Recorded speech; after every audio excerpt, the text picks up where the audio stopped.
Hello there, listening audience, and welcome to another week of Unlock the Door Radio, where we like to look into issues in a deep manner and challenge everyone out there to be thinking about what's going on in the world today. And tonight, we are fortunate to have a very, very interesting guest, and his name is Joesph Tainter, and he's the author of The Collapse of Complex Societies.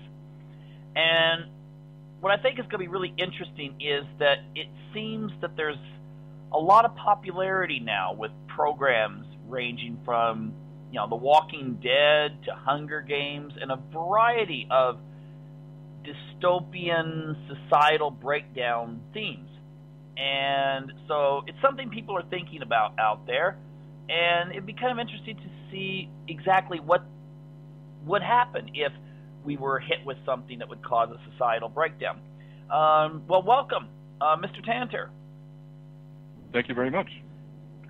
Maybe we should just start off with you introducing, I know you're an anthropologist and historian, but you've written a book called The Collapse of Complex Societies. What's that about, in brief? Well, I began my career as an archaeologist and historian. And one of the major questions of history has always been, why did ancient civilizations from time to time seem to collapse? Classic examples being the collapse of the Western Roman Empire, the collapse of the lowland Maya. And the question that's often unstated, but I think is in everyone's mind, is, are we also vulnerable to this? Is it something that only happened to ancient societies? So I looked at a number of case studies and fairly thoroughly reviewed the literature on why ancient societies collapsed. And the conclusion I came to is that as these societies evolved, you would see them growing more and more complex to solve problems. And complexity always has a cost. It has an energy cost. So as these societies would grow more complex, they'd also grow more costly, until finally they would reach a point of diminishing returns where they simply couldn't afford any longer to solve their problems or to support the level of complexity that they had. And this is when they would become increasingly vulnerable to collapse. You see this, for example, in the Roman Empire late in its history, in response to crises in the 3rd century A.D. The empire and its army grew larger and more complex, and they succeeded for a time in sustaining themselves. But this imposed very high cost on the peasant population in the form of taxes. And of course, peasant subsistence agriculture is not very productive to begin with. And ultimately, the empire exceeded the point where, or reached the point where it had lost its resiliency because of this previous exercise in trying to sustain itself. And so it simply became increasingly vulnerable to collapse and was finally ended during the course of the 5th century A.D. And this seems to be an example of how complex societies evolve. They become more and more complex over time, requiring higher and higher levels of energy to maintain themselves, and become increasingly vulnerable to what we might call perturbations or to challenges. And this is the lesson, I think, for our societies today. We have the most complex societies that have existed in human history, and at the same time we consume amounts of energy that ancient people could never have dreamed of. And the two are connected. Consuming these large amounts of energy, primarily through fossil fuels, is what allows us to be the complex society that we are. Energy ultimately drives everything. So there's always been a question then, are our societies today, our complex societies of today, vulnerable to collapse from disruption of energy sources or disruption of other kinds of resources? Okay, so you're saying that, for instance, in the old days when, for instance, the Model T came out, one of the advantages to it was anyone with any kind of mechanical skill could pretty much fix it if something went wrong with it. Whereas today, our modern cars have complex electronical systems, computer systems built in, and essentially you really need, even if you have knowledge, you would have to have the tools, the computer systems in order to actually diagnose and fix a car nowadays. So is that... Well, precisely, and that's really an excellent example. Cars today are essentially mobile computers, and it's become harder and harder for backyard mechanics. I used to be one myself when I was younger, but it's become harder and harder for backyard mechanics to even work on their own cars anymore, because it takes a fairly complex system, much more so than in the past, to maintain them. Okay, and in our society today, I mean, we can't get by without computers. I mean, they're built into every single thing and so forth. Yes. And yes, indeed. I've heard in the 1870s there was a solar flare, solar storm that knocked out telegraphs around the world, and if something similar to that happened, it would really wreak havoc on our electrical grid. Yes, well, there has been a study that the U.S. Congress commissioned, I think back in 2008, on the effect of an electromagnetic pulse if there were a nuclear detonation in space with a device designed to produce an electromagnetic pulse that would cover all of North America. It would essentially wipe out all of our electronics, and that would clearly bring about a collapse in our way of life. And the commission that studied this concluded that within a year, something like 2/3 of the population of the United States would be dead, something like 200 million people. I actually think it would happen faster than that. I think it would happen within 3 to 4 months. But that would certainly precipitate a collapse. Okay, yeah, because, I mean, we can see, like, if someone has a pacemaker or something. But, I mean, essentially, if I were to ask, for instance, how sensitive is our society to, well, you did a good segment of the History Channel's documentary After Armageddon. How sensitive are we to that sort of thing? I mean, what would happen? I mean, you're saying that maybe 200 million people in the United States would die if we just lost our computers. What would be the problem? Well, it's not just computers. We would lose everything. We would lose all electronics. That's the point. And that would mean that there'd be no more transportation, there'd be no more production of fossil fuels, there'd be no more communication, and particularly the loss of fossil fuels and the loss of transportation would mean that food would no longer be delivered to the cities. And I think this is the main source of where the deaths would come from. Okay, so for those people that might be out there saying, well, I'll build a campfire or something like that, it goes beyond that. There'd be no food, medical services wouldn't exist. You couldn't get money because the bank, the day and night tellers would be dead. I mean, there's nothing you can do there. And then if the farmers would have no incentive to plant, and if they planted, people would probably ravage it. Yes. In order to survive. It sounds like. Yes. Okay, go ahead. No, I think that's all correct. That once you lose fossil fuels, computers, communications, and finance, which I think are really the four cornerstones of our way of life, once you start to lose those, and the first loss would be fossil fuels, then the dominoes start to fall. Our way of life just gradually falls away, and we'd be in a situation where people in the cities, in particular, would not have access to food. Within 3 or 4 days, most cities would be in chaos with rioting and people preying upon each other.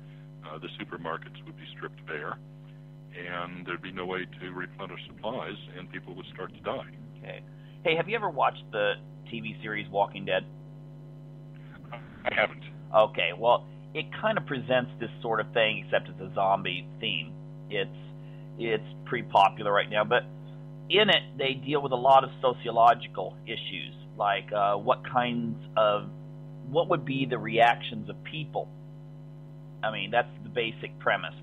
How would society exist? And I mean, that some people think, well, everyone would pull together and help each other, whereas some people believe we would have like a Hobbesian nightmare take place where everyone would be, again, you found out your neighbor had food, you would go raid your neighbor's house, kill your neighbor, that people would have to be defending themselves. What do you think actually would be the likely scenario? Let's say tomorrow, big solar flare, or terrorist organization knocks out all of our electronics with an EMP pulse.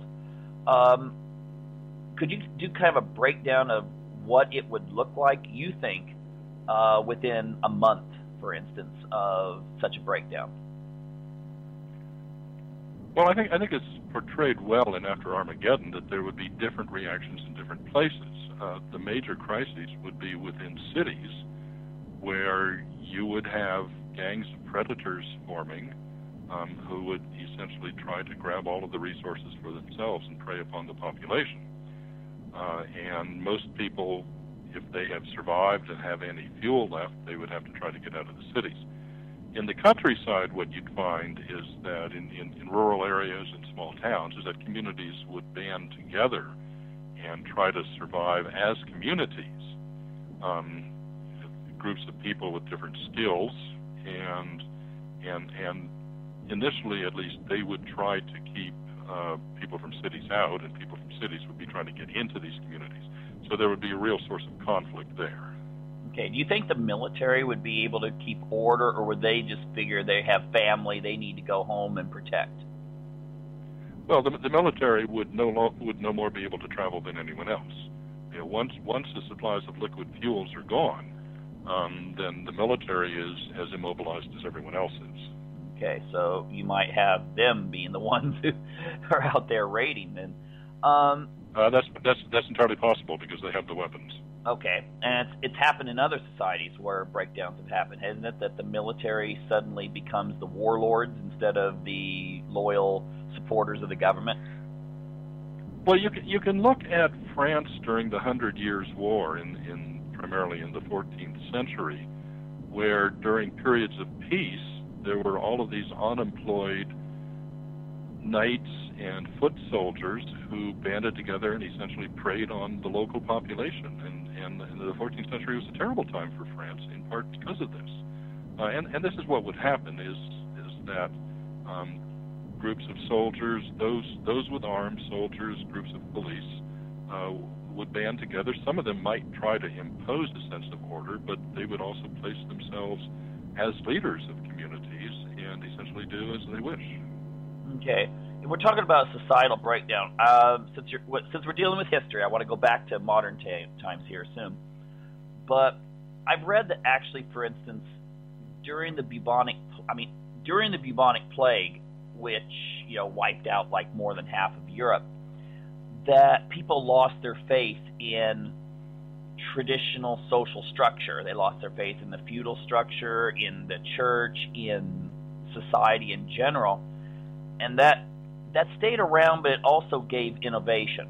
It meant that afterwards people did, pull up their bootstraps or whatever, and they went about rebuilding society, but it was changed. A big Armageddon type event, you feel that this would have the same effect? Would these small communities that band together, would they essentially rewrite everything? I mean, once the government doesn't exist in various societies, you'd have like tribes all over that would develop, and you'd see kind of an end to the modern nation state? Oh, the nation state would definitely cease to exist. And it would be remembered as, in later years, as kind of a myth of a lost golden age. But basically, organization would revert to the lowest level that could be supported by local resources. There would be some trade between communities, but trade would be very minimal because of the lack of transportation. There might be some trade along rivers at places that have major waterways. But for the most part, people would have to produce their own resources locally and survive locally, and that would be the basis of community organization. As far as beliefs, in the Middle Ages, in response to the troubles in the bubonic plagues, there were a variety of responses. There were people who engaged in rather bizarre religious practices. I think they were simply so psychologically stressed that this was an outlet for them. Other people took advantage of the situation. There are always winners and losers during catastrophes. Things like industry and agriculture declined because of a lack of workers. But if you were one of the workers and you survived the bubonic plague, you were in a position to demand higher wages, and wages for ordinary workers, in fact, went up. As far as faith in the feudal system goes, I don't think anyone had faith in the feudal system. It just was.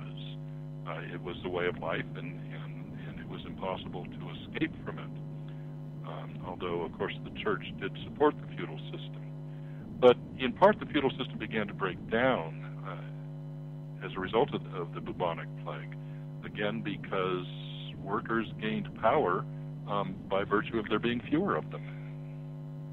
Mm-hmm. Yeah, and I heard that is what really got the innovations for the industrial age to start, is because you needed to figure out new ways to do things without as many workers available. Yes. Well, industrialization really, I mean, yes, certainly that was the case to some extent, but for industrialization, you really look to the late 18th century with Watt's perfection of the steam engine, and the source of power that really made industrialization on a large scale possible. Okay. Hey, now switching away from the EMP or the solar flare, if it wasn't for that,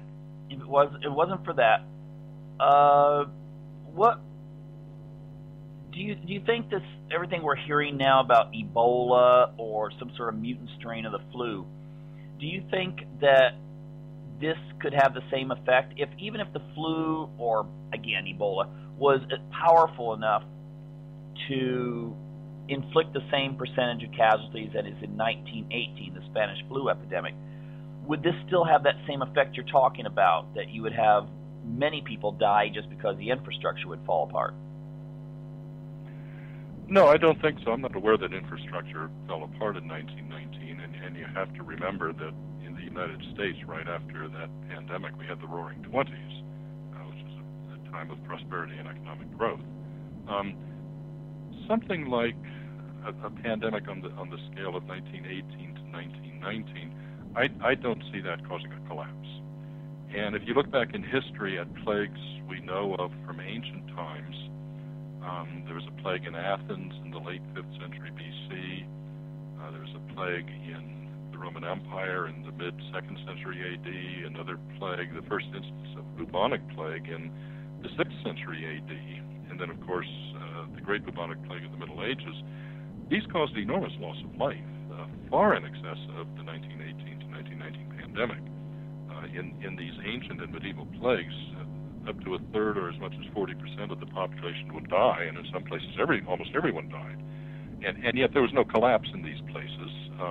The society changed, but to a large extent, it did not greatly simplify. And that's what I consider a collapse to be, is a rapid simplification. Society did not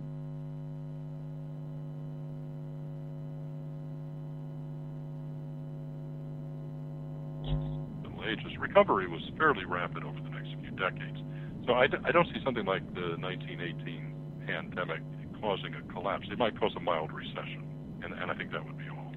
Okay, so what do you think could create, aside from the electrical impulse, perhaps a limited nuclear war or something could bring about this sort of after Armageddon sort of scenario?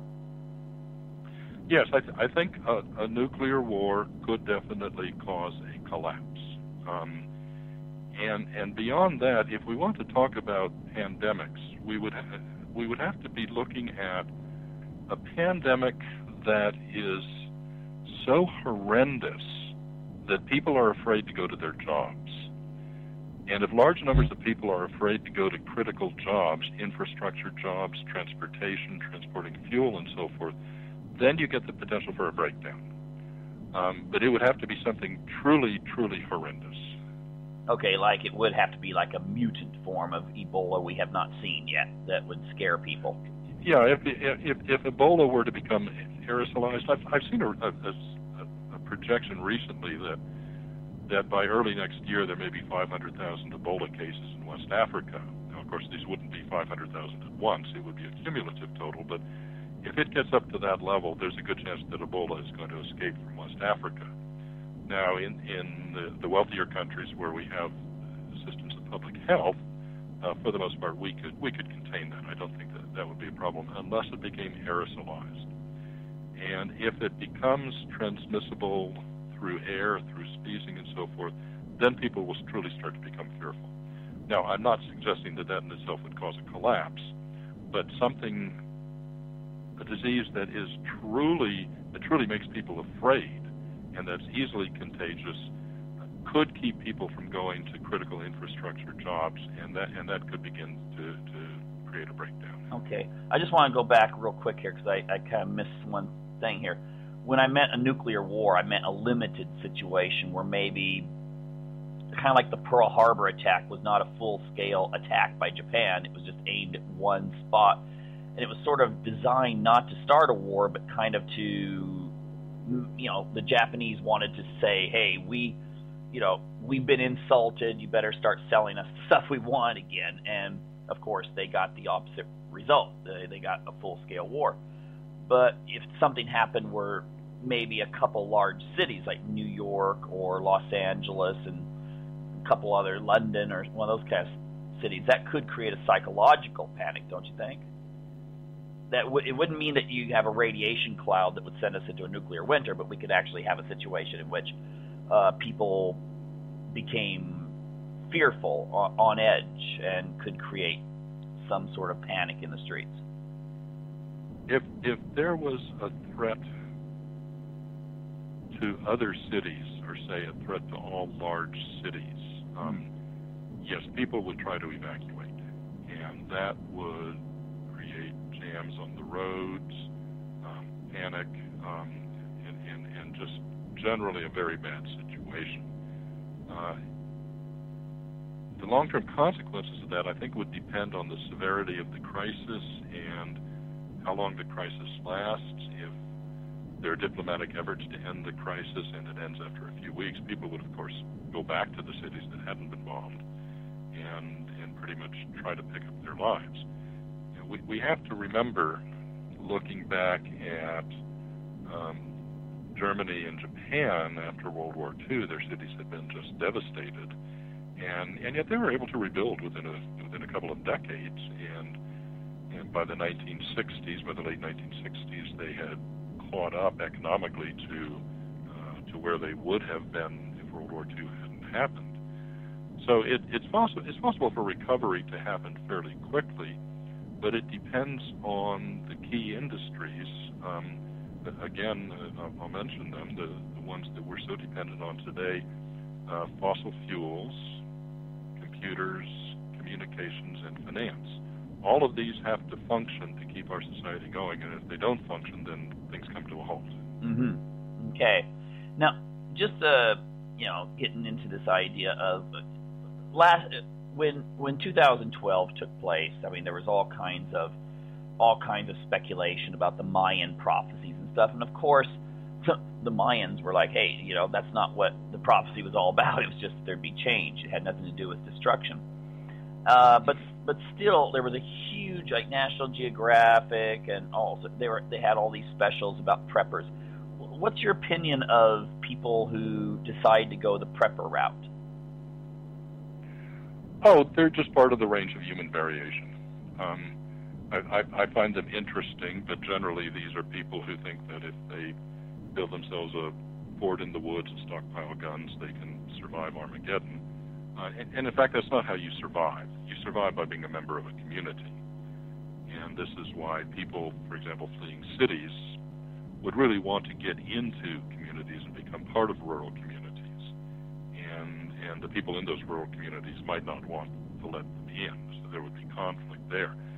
But survivalists and doomsday preppers, they really don't understand how one survives a catastrophe.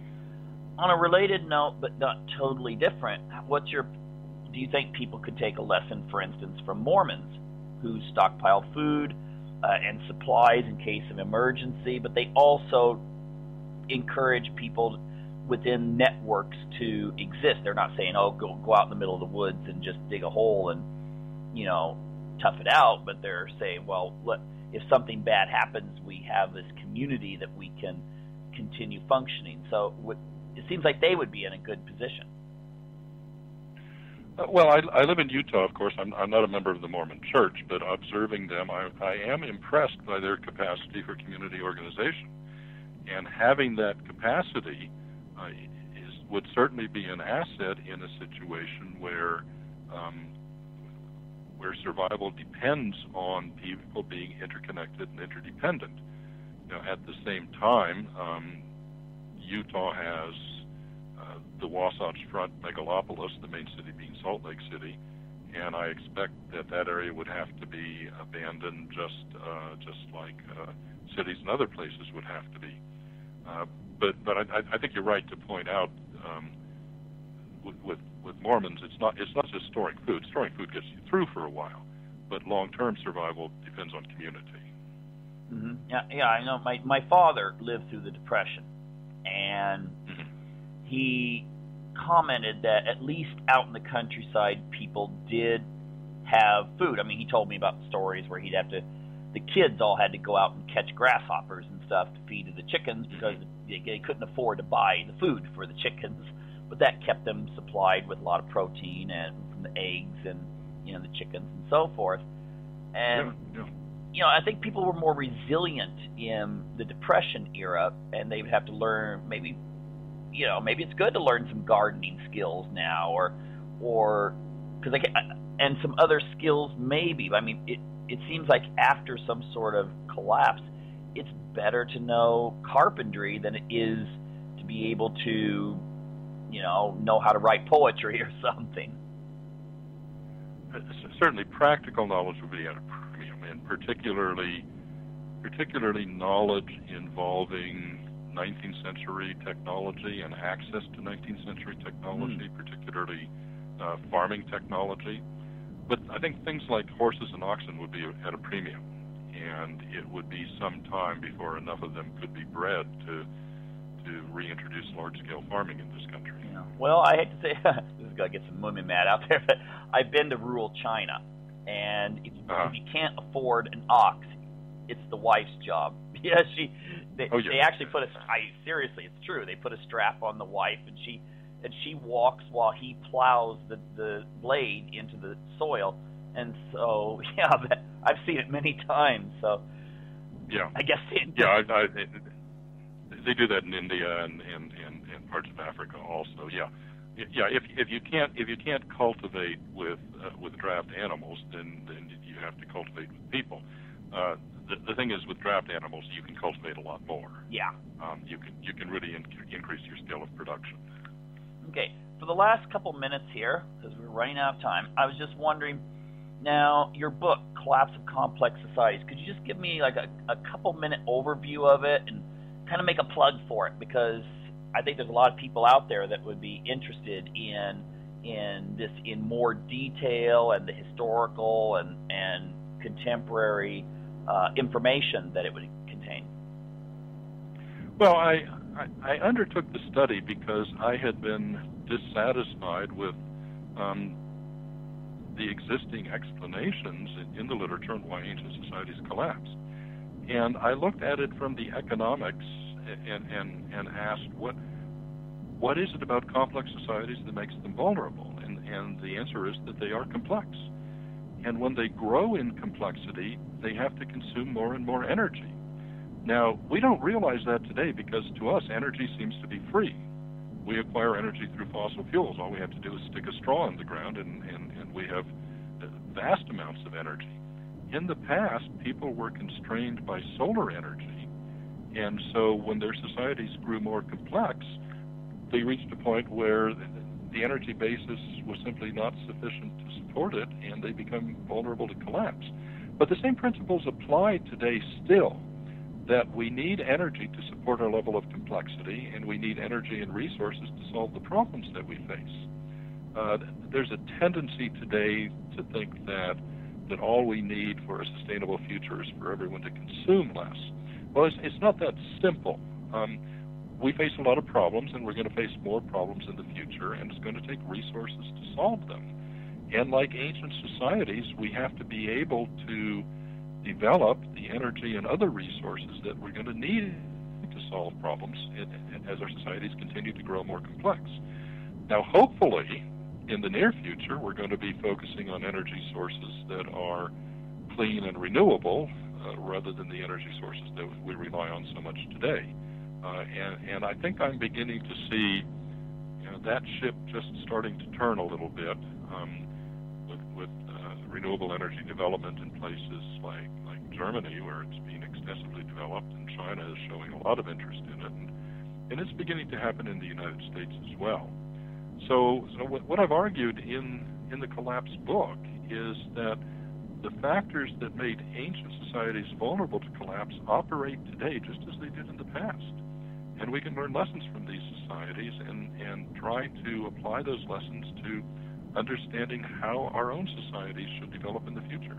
Okay, that sounds really interesting. Just, both historically, economically, as well as just having a knowledge of how infrastructure works. It's quite interesting. Well, anyway, thank you very much, Joesph, for coming on and sharing this information with the audience. It's been my pleasure. Okay, well, thank you. Hello there, and welcome to the second half of Unlock the Door Radio here on UCY TV. Now, for the second half, what I would like to do is explore one of the people I think is very noteworthy in American history, although a lot of people aren't really aware of too much about him. And if they are aware of aspects of his life, they're only aware of very general aspects. And often those have been clouded in, I would say, mystery, but also in a certain amount of negativity that might come because of his religious beliefs.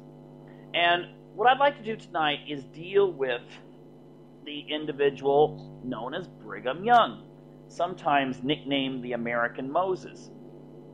And what I'd like to do is deal with some of his insights on individuality, his insights on, women's rights. You might find he was more enlightened than most people would think.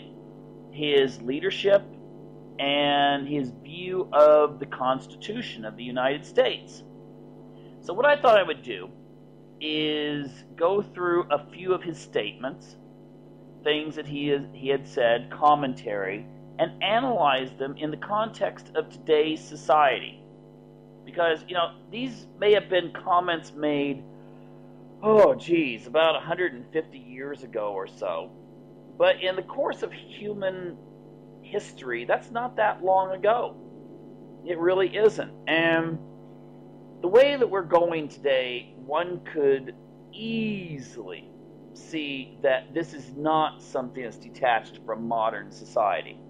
Because ultimately that chain that connects history together does not have that many links between today and the era of like the mid-1800s and later part of the 1800s. So let's take a look at the person that could be said, at least in a historical context, of being responsible for the foundation of many of the cities and even, much of the populations of the states of the American Southwest. So, what I'd like to do is start off by basically reading a comment that Brigham Young made about society in general. And if you made this comment today, people might be thinking that you're part of the Occupy Wall Street or one of those kinds of organizations. But ultimately, the thing is that, let's just go ahead and go for it. So, here's a quote from Brigham Young, and just see what you think about this. When the books are opened, out of which the human family are to be judged, how disappointed the professedly sanctified, long-faced hypocrites and smooth-toned Pharisees will be when the publicans and harlots enter into the kingdom of heaven before them. People that appear to be full of evil, but the Lord says they never designed to do wrong. The devil had power over them, and they suffered in their mortal state 1,000 times more than you poor, miserable, canting, cheating, sniveling, hypocritical Pharisees. You who were dressed in purple and fine linen, and bound burdens upon your weaker brethren, that you would not so much as help to lift with your little fingers. Did you ever go without food, suffer with toothache, sore eyes, rheumatism, or the chills and fever? You have fared sumptuously, oh, I love those words, all your days, and you condemned to an everlasting hell those poor harlots and publicans, who never designed an evil. Are you not guilty of committing an evil with that poor harlot? Yes, you will be damned while she will be saved. Let's fast forward this. I mean, that's kind of controversial, saying back in the Victorian era where everyone was supposed to be all prim and proper. But let's fast forward this a bit and put it in today's context. What he was condemning was business people, rich people, who did not mind exploiting the labor of the lower classes, who cared nothing, absolutely nothing, for their plight. And the thing is that I think we could easily see that around us today. I mean, I can hardly blame at least the idealistic Democrats, and I think most Democrats are idealistic. Okay? I don't think they're the kind that we see that make it into the higher political realms of this society any more than most of the Republicans that make it into the higher realms of today's society. I don't think you can really say that the people that run the country, either party, represent the people who identify with those parties. Because you know what? I talk to Democrats all the time, and their hearts are in the right place. I talk to Republicans all the time, and their hearts are in the right place. But these are the people that, they're just the regular people that go to work and, try to send their kids to school and, make a better life for themselves. But take a look at where today's society is. I mean, look at what we've got. We've got corporations that would just as soon move their corporations over to some third world country where they can have the government control the population and make sure that they work for pennies per hour, making the clothes, making the furniture, making all those kinds of things that we look upon, as being, our necessities and things we have to buy in order just to survive. But then they tell us we need to buy more and more and more and more so we can, show up each other in some sort of orgy of materialism. Now, these corporate leaders, they're the ones who the media look up upon. Have you ever thought one thing, though? Have you ever thought that the mainstream media, take a look at the salaries of the people you will see on the national mainstream media. Look it up. It's on Google. Just Google any names of commentators. Okay? See how much money they make. They're not part of the 99%. Okay? Those guys make a lot of money. They're not the person who's sitting there going, can I afford to get a new jacket for my daughter this spring? Okay? That is not the social class they come from. And take a look at who gets shown as being wonderful. Corporate leaders and so forth. People, oh my gosh, Leonardo DiCaprio, he gives a speech for the United Nations about how much we have to take control of the environment, and the media acts like it was some sort of whoa, this is so wonderful, he's so enlightened, we love him so much.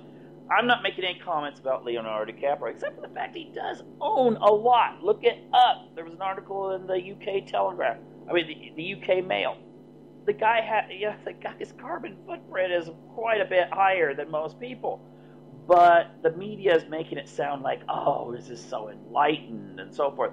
But, it's not people like that I'm mostly, looking at. It's these, people that make hundreds and hundreds of millions of dollars a year, and then they are the icons of today's society. If you watch the nightly news, you'd think all Americans are rich. I can't blame the people coming up here on trains from Latin America. If they're watching American TV shows, that present everyone as being filthy rich. Okay? They don't show the poor slobs out there that, they feel guilty if they buy lunch instead of maybe taking a sandwich to lunch. Okay? The media does not represent the 99%. All right? But the media will show you a picture of what you're supposed to feel like you should have. No wonder there's so much depression in the world today. So, anyway, here I'm knocking the corporate. But let's put it into another context. I saw a documentary dealing with the mainstreaming of porn. How much the big giant corporations make off of it. I don't know, in telecommunications, hospitality corporations, these kinds of things, making a whole bunch of money off of it. And the thing is, these, maybe what he would call the harlots, of his era. Maybe if he was alive today, he would say it's the people that, for one reason or another, go into an industry that, they're having to go out and have relations with someone on camera so as to entertain the masses that tune in. And the thing is, it's not just it's not a small thing. It's a multi-billion-dollar corporation. Okay? If you just throw it all together. And the big corporations that have nothing to do with such things will still profit from it, because then they offer the services directly or indirectly to their customers. I mean, look at our society today. There is you could call it a corporatocracy in the United States. What's good for the corporations is good for the society. And then what do we hear from the mega churches? These big, they look like everyone has one in their city. They look like a big ski lodge that's happens to have some crosses in it or something. And then you hear everything. Well, you don't hear much about politics, but you certainly, in some of these churches, you get the message that, well, if you're just righteous enough, you should be rich too. I mean, come on, what? I don't get it, but maybe they have a secret out there that I'm missing because I'm not rich. So, who knows? But take a look at who we honor in today's society. I think what Brigham Young says here is pretty profound when he's basically saying that the people that we look upon and might even look our nose down upon, like, oh, I can't believe such people just, how can they live that way? But at the same time, we look to people who basically run the United States, get us into wars, form all kinds of, I'm not going to say conspiracies, but basically, when people get together and everything from fixing prices to dictating what the norms of the society and even the laws should be. They get the honors. They get the praise. These are the champions of today's society. I really don't see that these are the people we should look up to, and I'm sure that if Brigham Young were around, he wouldn't be saying they were either. Now, a little bit away from maybe his progressivism or whatever you want to call it. I just normally just say that just makes good common sense. Now, getting into government. Oh, let's see what our historical leader would say here. The thing he says here is the seeds of sin which are in them are sufficient to accomplish their destruction. Every government in the world has the seeds of its own destruction in itself. I hope and trust and pray that the government of our country may remain, because it is so good. But if they cut off this and cast out that and institute another thing, they may destroy all the good it contains. This I hope that they will not do this. They cannot do it. I expect to see the day when the elders of Israel will protect and sustain civil and religious liberty and every constitutional right bequeathed to us by our fathers, and spread those rights abroad in connection with the gospel for salvation of all nations. Okay, essentially, and one other quote I gotta throw in here. Is the form of the government ruined? Has its form become evil? No, but the administrators of the government are evil. As we have said many times, it is the best form of human government man ever lived under. but it has as corrupt a set of administrator as God ever permitted to disgrace his footstool. Now, the thing is, I see this sometimes amongst people who maybe you would call left-wing. And they would look at all the sins in a secular sense, but they'd still call them sins, which is kind of ironic. You'll find the left is very religious. It's just they often will deny God. The thing is, they'll look at today's society, and they will say, oh my gosh, this is the failure of our system. No, it's not the failure of our system. The Constitution of the United States and the system it set up is the best way of keeping under control the ambitions, the desires of psychopathic people. I mean, what's that saying? There's a saying that says, power corrupts and absolute power corrupts absolutely. Our system of government was set up because it understood, the founding fathers understood human nature. And human nature is such that if you give someone a little power, they'll try to take more. And if they can get more, they'll get more, and they'll get more, and they'll get more. Look at what happened with what's happening with things like the Patriot Act and the NSA and all these kinds of things. There's a lot of congressmen and senators who have said, since most of them are retired, that they voted for these provisions after 9/11, and they felt that, okay, but we have enough common sense that we're not going to let it lead to abuse. The problem is, just like he said with the seeds of destruction, you plant those you give government officials a little bit of power, and suddenly they take off. And then if they can go turn around and say, well, you're not being very much of a patriot if you don't support that Patriot Act, and if you don't follow what the government is saying and so forth, you're not being very good patriot. Well, what you're winding up with is a system in which it's going to get out of control. And when it does get out of control, you're going to have, look at the NSA today. Okay?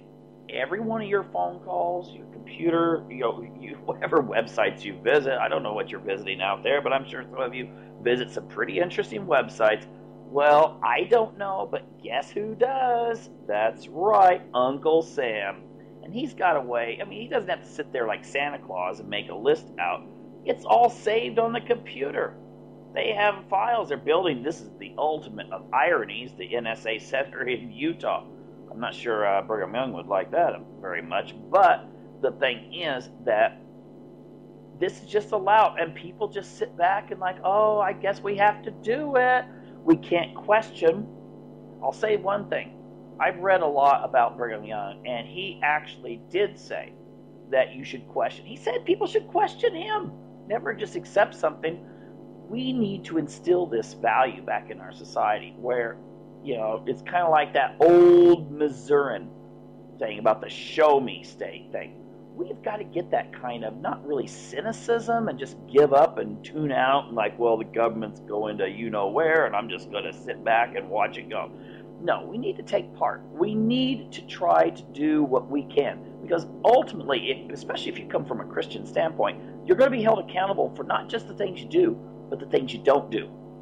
Okay? You may not hear so much about that from a minister who drives around a big BMW and has 3 vacation houses, but it is true that you will be judged according to what you don't do. So what are you going to do? You let the country go to you-know-where and then, figure that, well, I'll just, God understands that I just have to avoid the, not take part in it or something like that. Well, you're taking part because you're just kind of acquiescing to it. Now, one other thing I'd throw in here. One more quote from Mr. Young. By the way, I hope people are getting a little bit of like, hey, I'll study up on it. I'm not saying you had to go to like a Mormon church or something like that and study Brigham Young. Just get some, unbiased history books. Okay, that's kind of hard to find for Brigham Young. I mean, he's got either people that love him or people that hate him. Try to find some history stuff. It's very interesting. But anyway, another quote he gave back in, I don't see a date here, but anyway, as I have often told my sisters in the female relief societies, We have sisters here who, if they had the privilege of studying, would make just as good a mathematicians or accountants as any man. And we think they ought to have the privilege to study these branches of knowledge, that they may develop the powers with which they are endowed. We believe that women are useful not only to sweep houses, wash dishes, make beds, and raise babies, but that they should stand behind the counter, study law or physics, medicine, or become good bookkeepers and be able to do business in any accounting house, and this to enlarge their sphere of usefulness for the benefit of society at large. Following these things, they but answer the design of their creation. The reason I threw that out is because some people will automatically dismiss Brigham Young because he did have, I think, something like 27 wives. Okay? Maybe half of those were the kind of wives that you might see on, like, a TV show like Sister Wives. I mean, they weren't like widows who married into his family and so forth to support their kids and that sort of thing. But they did get married to him and have kids. And the thing is that what I would throw in, though, is his attitude towards women. You could be a man that has one wife and have a very low opinion of that wife. I think about the vast majority of men who really are shouldn't even be married, are married to one woman. Okay?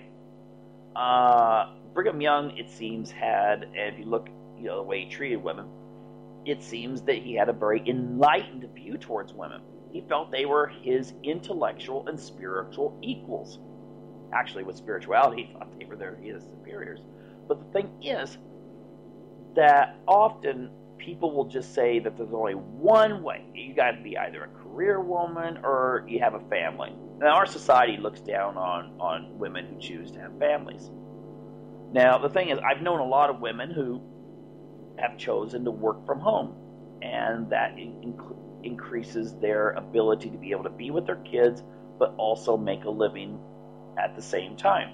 And in today's society, it's kind of hard not to have at least a little bit more income coming in. I mean, that should be understandable. But maybe, and this is something that Brigham Young really emphasized, not a good idea to then sacrifice having a family on top of that. I see so many people caught up in this idea that they should just, I don't have the kind of money my parents had, so maybe kids shouldn't be an option. Okay, you know what that could lead to? The people that might actually be best suited to have families, the people that maybe it would be better for society if they were having 3 and 4 kids, for instance, are the ones who are like, no, I better not. And the thing is, it's not that they are necessarily selfish, because I've run into a lot of after 40 women who are like, I really actually do wish I had a family. So it's not a question of their personalities being selfish or something like that. It is the influence of our society that says you have to be either or. Okay? And if you do the or, and the or is to have a family, then you're not as good. And that, I think, is more abusive towards women than what Brigham Young was saying here is, you're useful having families and stuff like that, but you should also increase your talents in other areas as well. And I think that's a healthy balance. All right? Now, of course, his strategy might have been that maybe, if you have a polygamous situation, you've got built-in daycare, so if half the women are like, I want to have a career, and the other half are like, I just love to be at home and take care of babies, then, the career women go out, they make money, and it's communally shared, and their sister wives are taking care of their kids, so everyone gets a chance to have a bunch of kids, but maybe the career woman's out there using most of her time to bring money into the voluntary communal situation. Okay? These kinds of things where you have religious groups that, either at the family level or the community level, share all things in common, that is not communism. That is not necessarily capitalism, but it is freedom. It is the freedom of association to live life as you wish to live it. And if you don't coerce other people to live that way, then that is freedom. And it doesn't matter what kind of economic unit your little community undertakes. But ultimately, though, for those who want to remain monogamous, the thing is that we are seeing a really severe problem with people making family into just an option rather than something that careers should, in the old days, I mean, even just 40 years ago, men and women both, if they had a job, they worked so they could support their family. Now they work and family is sort of maybe. That's not healthy for society. That's not healthy for society at all. And at the individual level, individual families will actually die out. And I just got to throw this out at you. I once saw a chart that was just going by statistical averages. How many people are infertile? How many people don't marry? How many people wouldn't have kids, sterile, that sort of thing. If you have 2 kids and each of those 2 kids only decided to have 2 kids, that if they didn't have kids, that's one thing. If they did have kids, only 2. Statistically, that family disappears within 4 generations. If you go by the averages of some people don't marry, some people don't have kids statistically, some people are sterile, so forth. It comes out to 2 kids is your goal. Your family will completely genetically disappear in the future. I'm just throwing that out for consideration. I think Brigham Young had like 79 kids. I don't think the Brigham Young's genes are ever going to disappear. But then again, I know some families that have 6 kids, and the same is true. Their family will not disappear because even if maybe 1 or 2 of those kids couldn't have kids or they never married or something, the others made up for it and they grew. I think it's one of the reasons why a lot of mainstream religion is dying out right now is not necessarily because its message has gotten changed over the years. It's because they don't reproduce themselves. So if you go by the normal number that just kind of say bye-bye to their family's religion, and they don't also bring in enough converts to replace that, then that religion will die. I just remember one time I walked into like a Lutheran church, and there was a speaker. I wanted to go here, and there's like 400 people in this big hall, and it was all gray hair, all of it gray hair. And that was like 25 years ago, so most of those guys are probably dead. Okay, so that's just kind of gives you an indication of how demographics is not a fair thing. Well, anyway, I just thought I'd introduce you a little bit. I just thought these quotes, when I came across them, were just really inspirational and insightful for someone living back in the 1800s. This is discounting all of the scientific and agricultural innovations that he supported and so forth. So anyway, I think I'll throw in a few historical figures here and there on the show just to kind of give insight, because we really need to see the people from our past and that are admirable and give us good positive examples. Because you know what, nowadays in politics and now in current history, I'm sorry to say, I don't see a lot of really great examples of individuals that we could say to our kids, hey, look at that man, that woman, they're someone you should really look up to and follow their examples. I just don't see that, and I'm sorry to say that's the case. So we need to look at history, and we need to incorporate a lot of the teachings and values that our society is quickly trying to sweep under the rug. Anyway, that's all I wanted to say tonight. So thank you very much for tuning in to Unlock the Door Radio here at UCY TV Productions, and hope to see you next week. Take care. Bye now.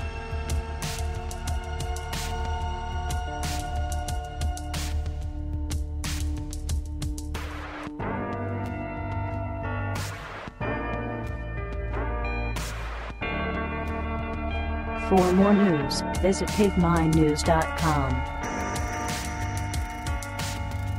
This is Ozzy Skateboard.